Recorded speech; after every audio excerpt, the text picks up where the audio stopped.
Okay, great. Thank you all so much for being here. My name is Caiti Busch. I'm on the San Mateo County Democrats leadership team who set up this training, and I'm also the co-chair of the San Mateo County Stonewall Dems, the LGBTQ plus and allies club. Thank you all for being here. Really excited about today's panel. Today we're going to be talking about building a winning campaign team, and we have a really great set of panelists here for you all today.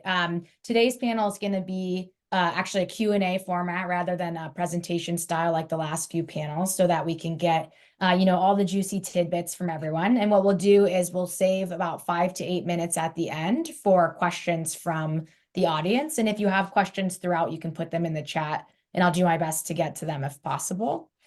So I'd love to introduce the panelists to y'all. Today we have Emily Beach, Burlingame's vice mayor. Emily was elected to Burlingame City Council in 2015, re-elected in 2019, and served as Burlingame's 50th mayor in 2020. In 2022, she was one of 3 Democrats and the only woman who ran for Congress when Jackie Spear retired. She also ran for District 1 San Mateo County Supervisor in 2023 until the former Congresswoman entered the race. Emily's volunteered on many regional transportation revenue measures and for candidates at the local, state, and federal level. Emily prioritizes affordability, sustainability, and forward-thinking transportation improvements in her local policy work. Thanks for being here, Emily. We have Eddie Flores, South San Francisco Vice Mayor. He was first appointed to the council in 2021 to serve in an at-large seat and was subsequently elected by a supportive majority of voters in District 5 in November 2022. Prior to joining council, he was elected to the South San Francisco Unified School District Board of Trustees in 2018, and he served as board president in 2020 and 2021. He's the first Salvadoran immigrant to serve on a city council in San Mateo County history. Thanks for being here, Eddie. We have Francis Herbert, president of Voter.vote, QuicksilverSCC. Francis has over 25 years of experience in the political arena. She's been a formidable advocate for several significant causes, including mental health parity, the BART extension to San Jose, and various affordable housing initiatives. She also has held the position of vice president for a decade at Dawn, significantly contributing to her clients' campaigns. And she served as chief of staff for the Santa Cruz County Board of Supervisors, underscoring her profound influence in local politics. Thank you for being here, Francis. Finally, we have Irving Torres, former legislative aide to Supervisor Warren Slocum. With over a decade of political experience, Irving has worked on national, state, and local electoral campaigns, serving in all capacities and guiding many to victory. Irving has focused on building coalitions and advancing policy solutions to improve and empower the lives of youth and BIPOC communities throughout the country. Irving also served as senior legislative aide to San Mateo County Supervisor Warren Slocum, where he oversaw housing, immigration, and economic issues. So thank you all so much for being here. Really excited to have you. And we'll go ahead and dive into our questions here about building a winning campaign team. And so obviously the first question has to be, what's a campaign team? Who's on it? What are they up to? What are their roles? So Emily, I'd love to ask you, what are the key roles of a campaign team? What do they do? And does it differ based on the size of the campaign, given your experiences across a couple different types of campaigns? Yeah, thank you, Caiti. Oh my gosh, if there's one message that we can relay on this panel is that you need a team. You cannot go it alone. It is a huge endeavor to run for public office. It's a lot of fun. It's a tremendous learning experience. I commend all of you for joining this training, that you're even considering it. So that's awesome. But you absolutely need a team. And if you think about it, and I'm talking even at the grassroots city council or school trustee race, you need a team. Campaigns, I feel like, are getting more and more sophisticated. A decade ago, when I started this, it was sort of transforming. I think maybe 15 years ago, you could send a postcard or two out, have a handful of volunteers, and maybe have a successful campaign. But it just seems that at least even as we go to district elections, they're sophisticated. There's a lot of tools out there, and just things are getting, you really do need people to help you. And if you don't have people that you can call on, it's time to really think about who are those people that are passionate that could help you. And if you don't have that core group of people, you might want to rethink about what you're doing or find a way to recruit them. So one of the most important things you need to start is a treasurer, somebody to absolutely manage the money, because like it or not, you're going to need resources to send out a mailer or a couple of mailers, develop a website, have resources for the campaign, signs, etc. And you also need somebody who's your sort of point person, utility person, like a campaign manager. And I'm going to first talk in terms of like local races at the city council or school trustee level, and then I'll touch a little bit on some of the bigger campaigns.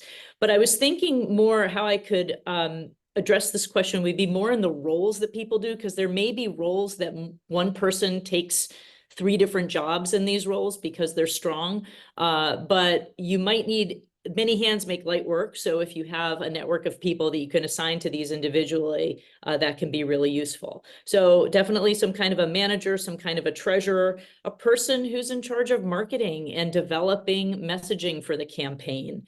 But you're going to need a logo. You're going to need mailers. You're going to need some kind of emails to go out and social media. So somebody who can handle some of those communications. Fundraising is a huge division of labor too that really falls on the candidate, but depending on how big your campaign is, you may need a team there. You need folks that can help you navigate endorsements. The candidate has a big responsibility for individual endorsements, but there's a whole process of getting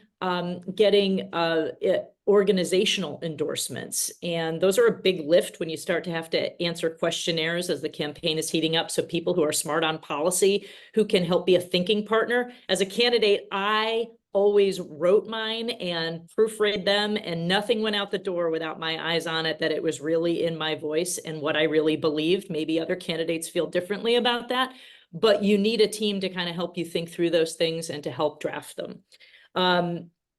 Database people who are good with database to understand voter registration, demographics, the contact data, the lists for the precinct walkers. A field captain, somebody who's going to get out there and really manage the team of people that are in the field, precinct walking and call banking. Yard sign managements. If you're like my city in Burlingame, people vote by lawn signs. It's unfortunate. It's not great for the environment, but it's the reality, and it's a way to get name recognition out there. So you need people who are willing to drop signs and pick them up and replenish them. People who may have to create production stuff for your swag, for your buttons, for your t-shirts. A website person, a social media person. Those are some of the key different roles in a local campaign. I don't want to take too much airtime, but then if the next level beyond local, it becomes a bunch of professionals, but you also need a huge volunteer corps. But some of the professionals that are involved are strategic consultants, but they don't do everything. You can talk more about that if people want to understand that. There's a campaign manager, treasurer. You need legal services. You definitely need legal advice. You need finance directors to help with fundraising, volunteers, social media, and events planners too. So it's a big thing, and definitely one of the best pieces of advice is find an ally who's done it before and run for the seat you're interested in, and learn what roles they had and maybe what people in the community helped, and maybe you can learn from that or build your network off of that. Thanks. Thanks, Emma. It was great. So sounds like definitely a treasurer and definitely a campaign manager, kind of a minimum. But then sometimes those folks can fill multiple roles. Like it sounded like a lot of responsibilities there might be able to be filled by kind of a fewer set of people. Yes. And one of the reasons I put campaign manager sort of point person up there almost as high as the treasurer is like how you got to get started. But if the candidate thinks, and believe me, I went in thinking I could maybe do this in my first local race, that you could be the manager and the air traffic controller and the logistician of the race, you are very misled. Please find somebody who can help be your operational person, because the candidate is going to be so busy doing other things that are worth your time. And I was very lucky to have many people who stepped into that role. So thanks. Awesome, thanks. And so Emily mentioned recruiting. So this question's for Eddie. You know, what advice do you have for candidates in terms of recruiting and building that strong campaign team, especially if they don't have, large existing political networks? Thank you. I think all of us at one point or another were asked or were insinuated or were told you'd be great. Would you consider that one person or multiple group of people should be your first volunteers? Those are your first ones, right? Because they're kind of already on your side there, believing in what you can bring to a position or to a role. So definitely engage them. Don't say, wow, that's a great idea. Yes, I'll go file for campaign, and then forget about those 2 or 3 voices. Definitely bring them along. I think definitely bringing a strong campaign team without existing political networks can be challenging, but it's certainly possible. And with the right approach, I think it's a combination. I don't think there's one right formula. Definitely in the advent of social media, I think reaching out to your networks, especially to your alum networks, perhaps if they were friends from high school, they were friends from college, they were friends from old jobs that you had, or your volunteer groups, or maybe it's your friends from your running club or whatever other hobby that you have. Engage those and see if there's any talent to what the vice mayor just described. What are those roles that you want to fulfill, and who in your network, in your phone, in your iPhone, go through it, has had that experience? Which event did you attend and you were wowed by the graphics, or by the setup, or by the just the logistical aspect of it? Or who have you seen give a public speech that you're like, wow, I wish I could be trained more and aligned with those individuals? Attending networking events, that's where you start, obviously, right? Engaging in events like this with the central committee and other events in your city, in your local communities, and meeting like-minded individuals who are interested in joining a campaign team or have volunteered previously. Many of them, in terms of heavy volunteer recruitment, I would say, are our youth, are our high school students and college students and interns that are looking for opportunities because they believe in strong, viable causes. So I would say reach out to volunteers who have shown interest in your campaign or cause, who believe in it and have aligned with you. But I would say focused on what I like to say S&P, and that's skills and passion. Look for individuals that have the skills and the passion to contribute effectively to your campaign. And you have to prioritize individuals that have the dedication, and also, of course, the time commitment, because a lot of people can say, yes, I'll volunteer, and never follow through. You'll probably see them once maybe, but never again. So really, as you're assessing volunteers and gathering that, but also bring creativity. Communication skills, strong work ethic, these are really reliable. And you say, well, I'll bring all these high school students or college students, but they never ran a campaign. And that's when the next step comes into recruitment. Offer training and development. Put on a Zoom or an in-person training. And if you find individuals who have the passion but lack campaign experience, consider offering training and development opportunities. And you can, tap elected officials or others that have ran campaigns and say, I have about 10 high school students who really want to canvass and door knock and are really ready to go out there, but they don't really know the do's and don'ts. Put a training together. The other thing that I would suggest is diversify your team. Aim to build a diverse team with a range of backgrounds, perspectives, language, skills, diversifying even individuals that don't necessarily completely align with you. Don't have a team with all yes people. Have one or two that's always kind of playing the devil's advocate and challenging you, because that's really what's going to put you at another level in terms of your opponent. Make it more inclusive and effective, because that's also going to resonate with constituents and voter groups. I think there's really, like I said, no precise formula, but being able to outreach and connect with your networks is the way to go. Yeah, and they say that politicians have to have no shame. It kind of sounds like that starts at the very beginning with who you ask to be on your campaign team is kind of what I'm hearing from you, right? Like you have to be willing to reach out to folks, to text them and be like, remember in high school, and also, can you help me, right? You're right. All right, thanks, Eddie. So Emily talked some about the campaign manager, and I think Eddie touched a bit on kind of like who are the people closest to you. So Irving, I'd love to ask, what is the role of a campaign manager vis-a-vis the candidate? Like, what are some common challenges and responsibilities faced by campaign managers, and how do you sort of effectively manage a team as a campaign manager? Yeah, thank you so much, Katie. For y'all, I've been taking notes on what the vice mayors have been saying. So very engaged and informative, SP, all of that.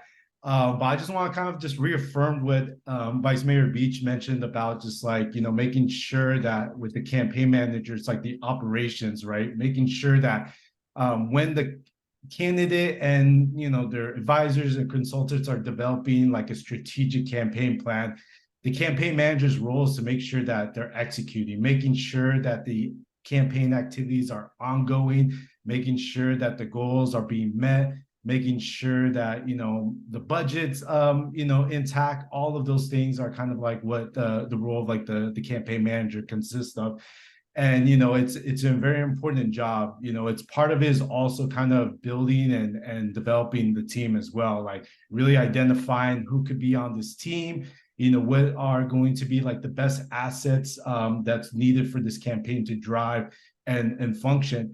But also just kind of like going back to like what Eddie said in terms of the diversity and just the innovation, right? I think in some of the barriers when it comes for campaigns is really unforeseen obstacles, right? And I think for the role of the campaign manager, it's really important that there is this innovation and allows that innovation to happen within the campaign and so forth. So I always say adaptability is very important with the role of the campaign manager. And I would just say, solidify, making sure that, the fundraising, goals are being set, making sure that the materials needed for like the ground game in the field is being, applied. And also, making sure that I would say the campaign manager is kind of like the person that's like the check and balance for the candidate as well. I think some of my past experiences of successful campaigns is when campaign managers is really like has this sense of like transparency, accountability between the campaign manager and the candidate, right? Making sure that there is this like, needing to kind of push back, to the candidate as a way to grow and learn, but also just needing to make sure that the job is being executed and done. And so, as I mentioned, some of the barriers is like kind of that unforeseeable obstacle. I would also say deadlines as well. In the campaign world, like, there's always deadlines and everything needs to all happen like the next day or that very second. And so the job of the campaign manager is making sure that, the deadlines are being completed. And then also ultimately resources as well. At the end of the day, depending on just the races that are happening, sometimes there's going to be resources that are just going to dwindle down to develop this constraint. And so it's on, the job and responsibility of the campaign manager to make sure that the resources are being implemented to the best and stretch as much as possible to make sure that the candidate is successful.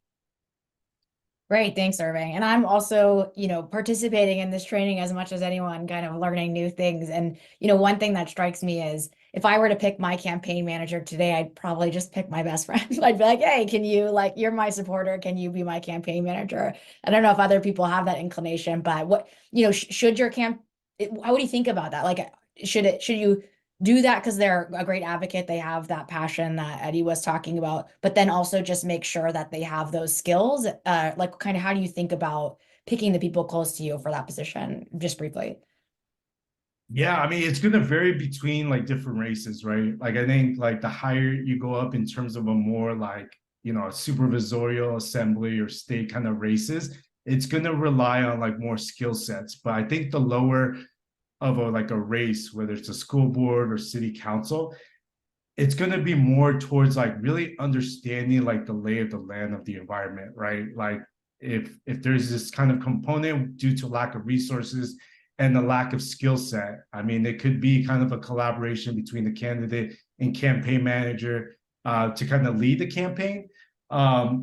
Again, it just depends on really getting that like understanding of the environment. And I would say I've been in campaign races where they did bring in kind of like their close best friend who had no skill sets, right? But again, it depends on, I think the overall importance of the campaign manager is one, there's this trust, right? Again, right? There needs to be these goals and expectations in order for the race to be successful.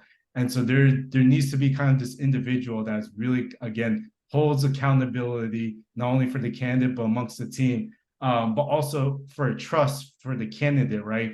To know that, they can trust them to help with the efforts. Because as Vice Mayor Beach mentioned, right, like one person can't alone like win a campaign. It takes a team. And I think for that campaign manager, it's very important that there is this sense of like kind of collaboration, partnerships.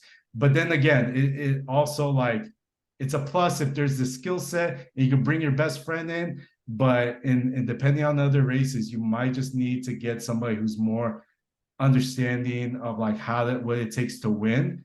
And then for that candidate, it's going to have to take some time to really kind of build a relationship really quickly. So, it just depends on each of the races. Yeah, great. Thank you so much. And it seems like things have, so this question's for Francis. It seems like, the campaigns today, I think Emily mentioned, are not the campaigns of yesteryear or yesterday, right? So how do you think about, using new technologies to your advantage? How has that changed, traditional campaign strategies, and particularly, tied to campaign teams? Are people doing more themselves because they have these technologies, or how do you see things changing on that front? I think we're in a wild world right now, especially in this year. Integrating AI and other technologies into campaign strategies has significantly transformed how campaign teams operate. For example, at my company at Voter.vote, we utilize AI to predict the most effective times to engage with voters based on where they're most likely to cast their ballots. This type of targeted outreach enhances the efficiency of communication strategies and resource allocation. And as we continue to integrate more sophisticated AI tools, I anticipate that campaign teams will become more data-driven, with roles increasingly focused on analytics and digital engagement. The traditional roles might evolve or even merge, emphasizing more flexibility and digital literacy. For instance, as a communications tools, which I'll talk about later, right? Instead of using old school email or meeting in person, a lot of people are the campaigns are using Slack. We're doing video chats on a regular basis so we can connect and communicate and all be on the same page as we move forward with the campaign to reduce our time and travel. And then messaging. Right now, AI, we're developing tools to help people micro-target our constituencies and our voters so that our messaging is really meant for that particular person. And even in the direct mail world, which is kind of an antiquated world, right? We have known that direct mail is not as effective as other methods, but our printer locally has a new printer that allows you to print a different image on each piece of mail. So if we get a list, for instance, of animal ownership, and I know that you have a Dalmatian, I can print a Dalmatian on that direct mail piece that comes directly to you. I mean, the technology is exploding all over the campaign world with all the different vendors. Great, thanks. And we had some questions in the chat about, different tools for treasurers to use. So someone asked, is QuickBooks, either, what are some good softwares? If you have some good softwares, please go ahead. But, are there new technologies out there that are helping to streamline some of these processes that make it a little bit more accessible for folks who maybe aren't, career treasurers? We heard from a treasurer either last week or the week before. But yeah, what do you think about that? I know, I have a treasurer that I normally work with. He doesn't use QuickBooks because it doesn't allow you to collect the appropriate data that you need for regulatory reporting. An Excel spreadsheet would actually work probably better than QuickBooks. Just documenting all of the columns that you need, including like the person's job and their title and their address, is what the regulation needs for smaller campaigns. If you have someone who's really good with numbers, it's just you have to learn all the reporting requirements and the rules as you're collecting money. But I wouldn't use QuickBooks. I haven't seen that much innovation in the treasury side because it's pretty straightforward. Unfortunately, right? Because we need some more apps to help collect money right now, because there's some high fees out there in the collection of donations. It's just why people usually go old school and want that check in hand, because you don't take that 3 to 5% out that these companies are collecting. Oh, that's interesting. So technologies help in a lot of ways, but also create more costs. Thanks, Francis. So let's transition to talking about coordinating your campaign team. I think Irving touched on this a bit. I think Eddie touched on it. But starting with that training piece that I think Eddie touched on, Emily, how do you think about training and developing the skills of your campaign team members, especially those, for a lot of us, myself included, if I were to grab a campaign team now, it probably wouldn't be people with a ton of experience. How do you think about training them appropriately? I think the most important thing, and I'm going to riff a little bit off of what Eddie and Irving were talking about. And we're going on first name basis here. If anybody called me vice mayor anymore, okay, you're in trouble. So we're Emily here. Choose wisely who you put in what position. So just riffing a little bit about the campaign manager, my first campaign in Burlingame in 2015, I think it was a bunch of people who had known and worked with me in the community and had tons of passion, but they weren't political people. But it was great. They were awesome. And I had the right people in the right roles. If you choose somebody who's a campaign manager that's your best friend, but they don't have follow through, and it will cause a dramatic problem in your personal relationships, because as the candidate, you are putting yourself out there. You are vulnerable. This is one of the most important things you and your family have committed to. You're trying to enter public service.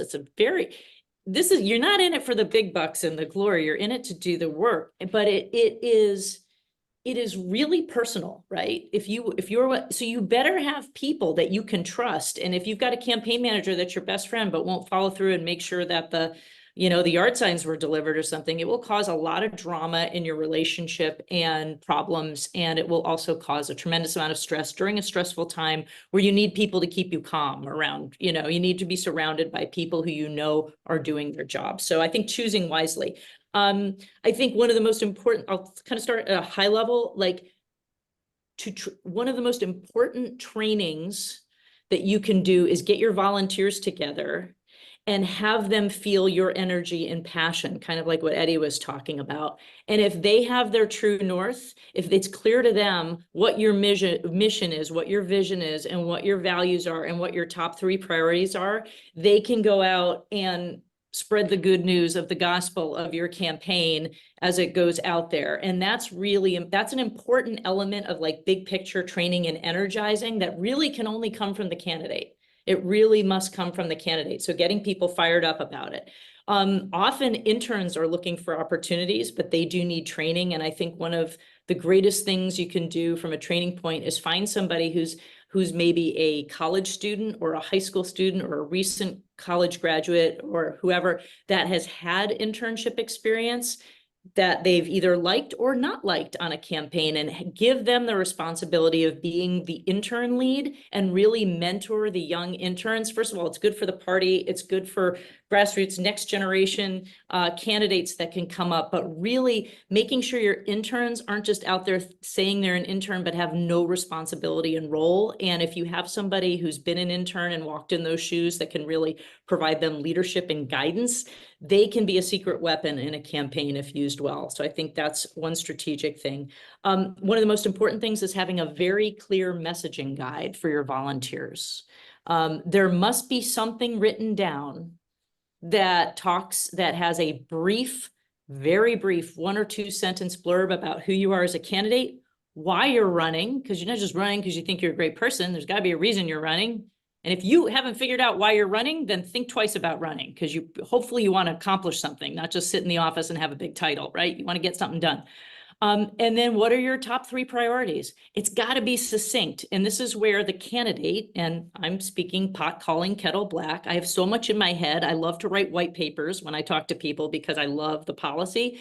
In a campaign, it's got to be simple. So you've got to have people around you who can break down the essence of your brand, what you offer, what's in your background that is valuable, and help you articulate what your top priorities are and values, and then put that in a messaging guide. And everybody on your campaign team better know that by heart. It's got to be clear enough that they know that. And that message also has to be written down for the people who are volunteering for your field work. If they're going to door knock for you, you can't just sink people out there. I like my friend and I'm door knocking. these are the reasons this person's running, and here's why I'm voting for them. And then the other thing is train your volunteers to not speak for you. There are going to be contentious issues in every community. And with the advent of Nextdoor, everybody has an opinion about something that makes them angry in your community. And if your volunteers get a question for the campaign, how do you feel about this controversial policy X? They need to be trained to say, I don't know, but I can have the candidate get back to you. Let me take your cell phone number and he or she, or they will call you. Not to speak for you and start inventing policy positions. And I think that's an important part of candidate training that can sink a lot of people, particularly in a local election. So I think some messaging guides are really important and very time well spent. And the earlier you can do that, start thinking about that now, gang, because once the fall hits, whew, you know, game on. Thanks. Awesome. So it sounds like all of that really starts from the top, really starts from the candidate themselves, are being able to articulate their mission and then have that trickle down throughout the team. And now just Councilmember Pappen, Gina Pappen also reiterated in the chat to make sure that your volunteers and your campaign team understand that, you know, they're speaking for you, and when they don't know the answer, they should say so. So thanks, Gina. Great minds think alike, Gina. Yeah, exactly.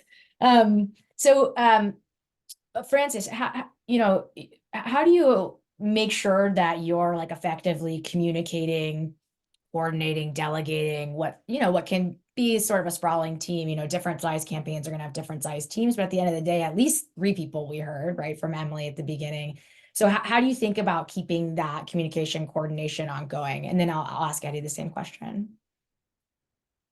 Sure. Ensuring effective communication and coordination in a fast-paced campaign environment is really critical. One approach I advocate is for clear, structured communication channels and regular briefings. For instance, using a collaborative tool and platform that integrates seamlessly with your systems.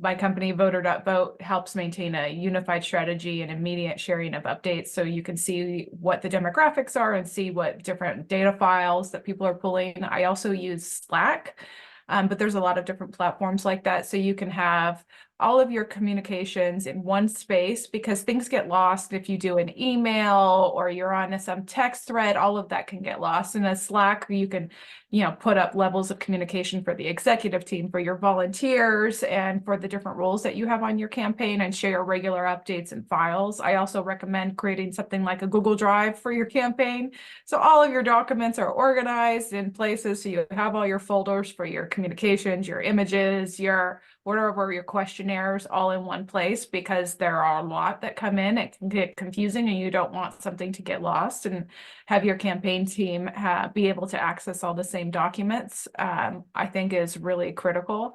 And then setting up a schedule of communication so that people can predict when you're going to meet and have a regular agenda, have your action items. Just like a job, this is a job that you'll have to complete tasks every week, and it gets crazier as you get closer to the election. So I think it's really critical to use the tools to make it easier for you and your team to be on the same page.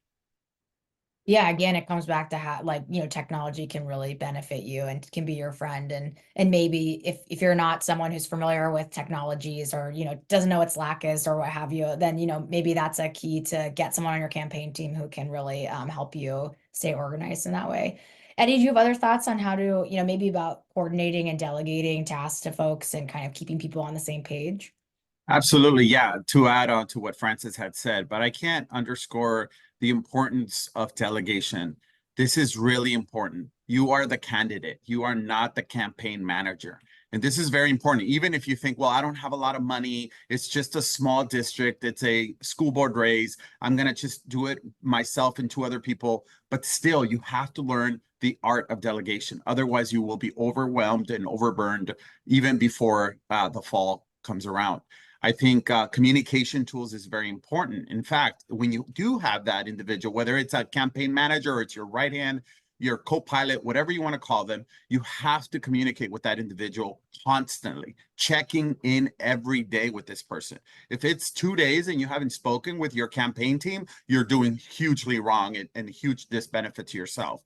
Regular updates, check-ins, status report. Where are we? How are we doing? Where's our money? How are we moving on that? When? And these are questions that you can ask, but you should not be the ones researching and getting answers. Your team should be able to provide. This is when mailers are coming. This is when they're going to print. Have it all laid out in a timeline. Also, consider having different check-ins and meetings in the evenings, right? After dinner or before people, after individuals, if they're working professionals, put their kids to bed or have dinner, etc., early on Saturday mornings. But also taking care of your volunteers is really important, right? Make sure you meet in person, not always on Zoom. Of course, Zoom is there as an option, but hold regular meetings and schedule team check-ins. So again, they start hearing your voice. They start hearing your message. They start hearing what are things you're more prioritizing or more passionate about. And you can always have an open forum for open communication. Practice some of those tough questions that they're gonna get asked when they're door knocking, etc. Let them know how you perceive on some really kind of controversial issues, but encourage open communication throughout. Like, that's really your job, right? To foster a culture of open communication. Emily was talking about how it's essentially learning your elevator pitch, your stump speech that they need to also, but encourage them also to listen to many of the constituents as they're knocking on doors and whatnot. Many individuals, constituents, residents, our neighbors want to just be listened, right? And enter into a constructive dialogue to promote what the various platforms that you're moving forward. But I would say delegate your tasks appropriately. I think we talked about this. Identify who has their correct strengths, skills, and availability, and ensure that each team member has a clear understanding of their responsibilities and deadlines, because it's not just about delegating it, but being able to set deadlines by this date. This is fast-paced, right? We can't sit down and chart it all. And if you're doing this in August, September, that's not, you're wasting your time. You should not be doing this. This should be doing prior to July so that you have a clear plan to be able to hit the ground running. Great, excellent. So I think you touched a little bit in there also kind of on this, be in person, have some of this sort of team building, create cohesion, and that will help with the coordination, with the delegation. So Irving, how do you approach team building and collaboration with your campaign teams and making sure that everyone's on the same, moving in, whatever they say, rowing in the same direction, right?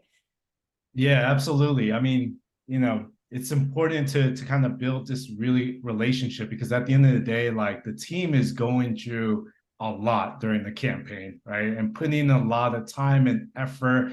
It can be very stressful. There's going to be some victories along the road, but then there's also going to be some stressful moments throughout the campaign. And so it's really important that, as the campaign keeps moving forward, that you're developing kind of this relationship and building trust. And I kind of just learned that experience when I was like, working on the Obama campaign. That's really what they emphasized, was like really this kind of like working along together. And also just knowing that like each person, no matter where they're at in terms of their campaign experience, can bring something to the table, right? Whether it's somebody who has years of senior experience working on multiple campaigns, or someone who's entering, the political campaign for the first time. So, sometimes what I always emphasize on a lot of the campaigns I've been part of is that, like, no one person is greater than the other. Like, we all can make a contribution, and to highlight those as well. And, kind of just going back what like Eddie mentioned about like having dinners and really just get-togethers. I mean, that's like the best part, right? Is really coming down to this, like really like knowing each other's story. And just how impactful and that is just sharing the stories of each other and why we're like coming into like this campaign in the first place, whether it's through a candidate or it's because they just want to like really make a difference in their communities. I think it's so inspiring, like being part of these kind of like teams that just really getting to know people. And at the end of the day, I think the satisfaction after these campaigns is that you build lifelong friendships, because again, you can have these stories that you could take years down the road, But at the end of the day, you just don't, no one else has gone through an experience like you and your team has gone through. So I think it's important, like whether it's the candidate or the campaign manager or anybody on the team, to really build kind of this like cohesion, really kind of like build this like relationship together. Because I think once you build those relationships, you start to open up and build more trust. And then I always say successful campaigns is kind of like music. Like once it's in rhythm, like it's smooth, it flows, and it's like such a good beat, high energy, and all of that. And you start to build what I call momentum out of that, and that just comes from like the heart of the campaign, when you're just like really working alongside your team members and the candidate. Yeah, you've obviously never heard me play an instrument, or else we wouldn't want to compare it to music there. But yeah, so it sounds like keeping an eye on the mission, right? Like not losing the forest for the trees. There's so much going on, but you want to keep kind of reminding yourself and your team and about why you're there and what you're trying to achieve, right? Yeah. All right. So now we'll talk a little bit more specifically about using your campaign team to to the maximum extent possible, right? How do you really mobilize this set of people to achieve what it is you're trying to achieve? And one thing that several of you have mentioned is, how busy it can be and how much is going on. So one question for Francis here is, what strategies do you recommend for sort of optimizing campaign resources and time while maximizing the impact of the choices that you're making? Sure. I like to use, of course, technology to automate some of the repetitive tasks, such as social media posting. You can create all your posts and your team works on the messaging and the graphics, but you put it all up in either Hootsuite, or you can schedule directly into Facebook and Instagram so that it's automatically posting. So you don't forget to post that day, or to post in whatever schedule that you're choosing to do. And allowing you more flexibility to then work on the creative and direct community outreach. Same thing with like canvassing. I would use digital tools. I know I'm still talking to candidates that want to go out there and do this paper and use the direct voter file. I think that's a huge disservice to your campaign. Be able to digitize it, put the responses directly onto your phone, and track your voter outreach over the entire campaign. So you're not having to do that by manually and doing data entry manually. Your team should be focused on direct communication and strategy, and not some of this back office stuff. And so utilizing technology for that, I think, is really important. And it sounds like these technologies exist for streamlining, who you're approaching and how you're approaching them. It's just about kind of figuring out what those are and how to use them. Yeah, usually consultants have lists of vendors. They're throughout the year, they're interviewing vendors, seeing which one's the best cost for you, and ensuring that you're using the right tools for your campaign. So that's what a good consultant does, and a campaign manager as well, is managing those vendors, ensuring that the tools are right for your campaign and are cost effective. Great. Yeah, and I've seen, in canvassing myself, they can help you target more likely people who are more likely to vote, rather than knocking on every single door. You're kind of targeting the folks who are voting, or you're targeting the Dems, right? This is a training for Dems. So those types of things can help you save time when you have limited time to give. Absolutely. I've had arguments when I've been a consultant over the years, and why am I not knocking on all these doors? I'm just walking past these people. It's like, those people don't vote. Those aren't registered voters, or those aren't your target. It definitely helps fix on your target market. Your demographics is the people that you need to reach for your campaign, and that is in every house, that is in every apartment, that is in every person. So Right. it narrows your scope so you can be more effective. Yeah. The last thing you want is to have to spend 45 minutes talking about potholes with somebody who doesn't vote, right? Like that's not a great use of your time. Absolutely.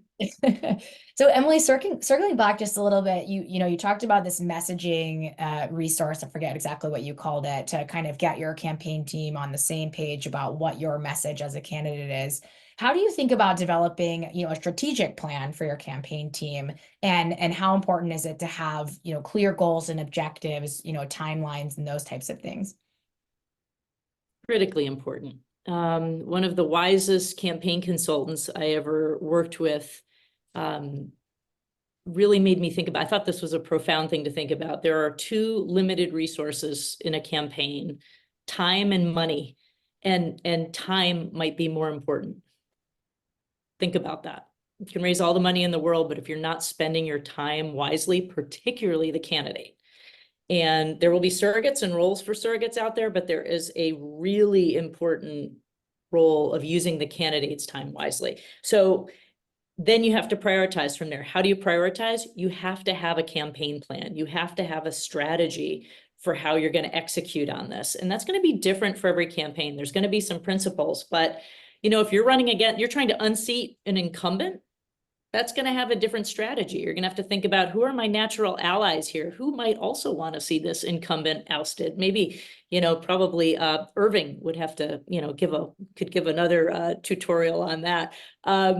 It's a different strategy. If there's an open seat, who are my natural allies? Am I a small business owner in town, or did I come up through the school district? And so I've got this network.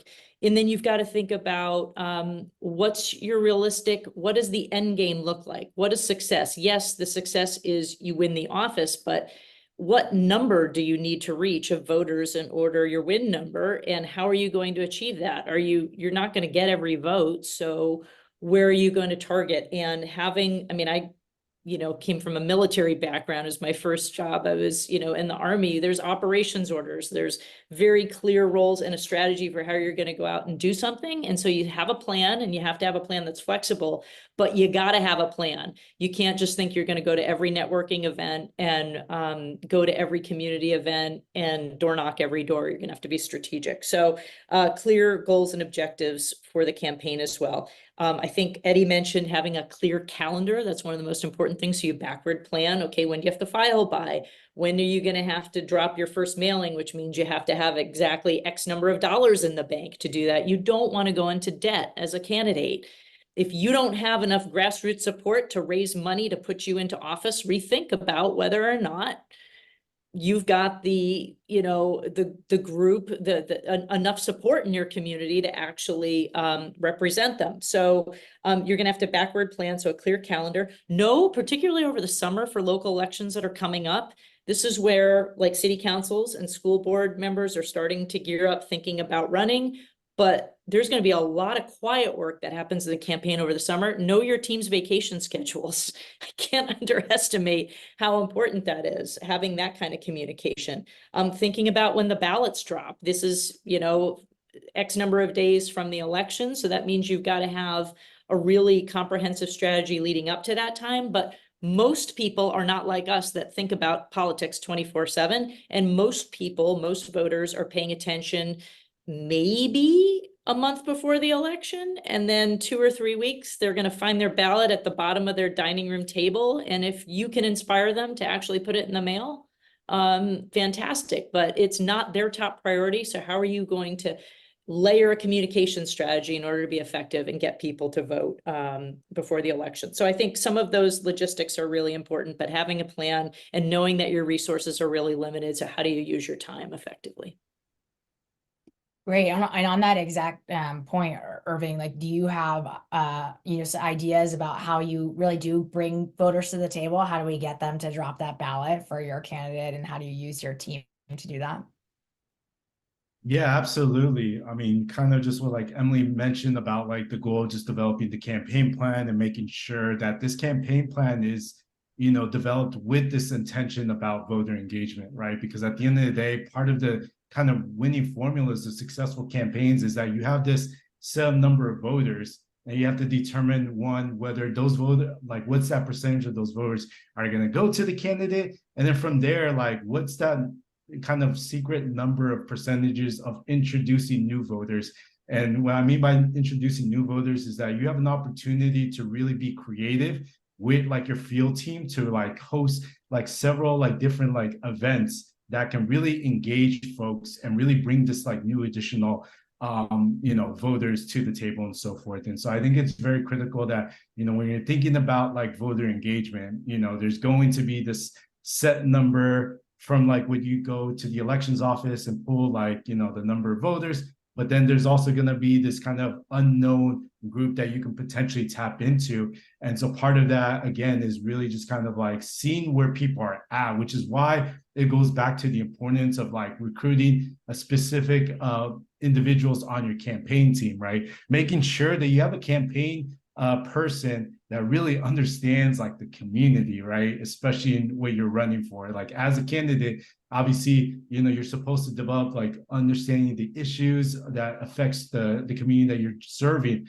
We also got to have this kind of temperature check weekly of exactly what's going on in the community, right? What is it that's motivating these voters to go and vote, and what's kind of dissuading them, right? And it's kind of part of the job of the campaign is really making sure that you're creating the sustainability to keep your voters intact to go and vote for you as a candidate, but then also like what can you do to generate this like hope and inspiration? And I think that's going to be such an important driving mechanism to success, is really kind of like really understanding who are your voters, right? Where do they come from? And what's going to be like that kind of best like option to really get them engaged and ultimately cast their vote on election day. And so I think that's going to be the creative strategy as a candidate, as a team, to come up with like answering those questions along the way. I would say if you have a really good team with a comms and field, you can really get a lot of information weekly and so forth. So I would say data and reconnaissance is like the name of the game to really, when it comes to voter engagement. Great. So if you're running for school board, you should probably be on the PTA newsletter. You should probably know, what's happening in the community. That all makes great sense. So you've had this campaign, November 11th or whatever campaign, whatever election day is, has passed. Eddie, how do you reflect on the and evaluate the effectiveness of your campaign team? What have you seen in reflecting on your campaign teams and about, kind of things that could have gone differently, what you might have done differently if you had to do it again? I think regardless of the outcome, I think you need to be grateful to your volunteers and to your campaign team. Regardless, that's whether you win or lose. And for example, my first race, I didn't even find out if I literally was in the seat until December, right? A month later. And I think some of us might have had that experience. So you're kind of like checking results every 2 days, etc. So I would say definitely acknowledge their time, their commitment. The administrative aspect, you can do it, but of course, everyone's so amped up, right, during that weekend or whatnot. Get them together, enjoy some boba, get them together for some dinner or something, and just say, what worked, and just have a debrief, right? A powwow, a kind of a circle, just of a safe space of kind of everyone sharing what worked, what didn't, what happened, what went really well, etc. Bring in your treasurer, look at those stats. I think also it's beneficial. I think a few days after, or sometimes a day or two after, you're able to collect the actual data, right? What precincts you were able to be successful at. And that will actually highlight a lot of information about your campaign, right? Many times we assume one thing, but it was actually something different. When I ran for the second time, my opponent had yard signs up and down the street. So you assume every single voter there was all for him. When we looked at the precinct data, I won every single precinct in that street 2 by 1. So there's something there that we weren't really looking at, right? Maybe those residents were a little kind of embarrassed or shy or intimidated and weren't telling him, hey, who they were really voting for, and just grabbed the yard sign. So all of that data was able to be analyzed afterwards when we looked at data maps and what areas we didn't actually kind of focus on too much or didn't do too many heavy mailing in. I think if you have a lot more time, you can do kind of a survey, a quick survey for your immediate volunteer team if you are thinking of working with them continuously on other issues, right? But also identify the experiences that they had, the comments that they had, and what challenges. Perhaps it was an issue that you were silent on, and you needed to have said something or took a stand on. For example, when I ran, it was a pro-choice issue, right? If I would have stayed quiet on that and I said, oh, no, that's not something that I'm going to align myself, that would have severely hindered my campaign. But I spoke on it. I went, I advocated, I championed on that. I said, absolutely, we need this. And that was to my benefit. So that's something that sometimes you need to reflect back and look at your current affairs, current issues. I'm not saying every single thing you have to put out a statement or a mailer on your position, but really understanding what is kind of the environment, right? The ecosystem that you're responding to. But definitely I would encourage review your campaign results. Analyzing these results will teach you a lot. Will teach you a lot about where the time that you invested in, back to Emily's point, not so much how much did I raise and where am I in debt, but also understanding assessing the impact of your efforts on the overall campaign success as well. And of course, where are the areas of improvement, right? Recognize the areas that your team performed well and areas where improvements can be made in the future. And this goes back to also kind of relating it to the action plan that we spoke about too.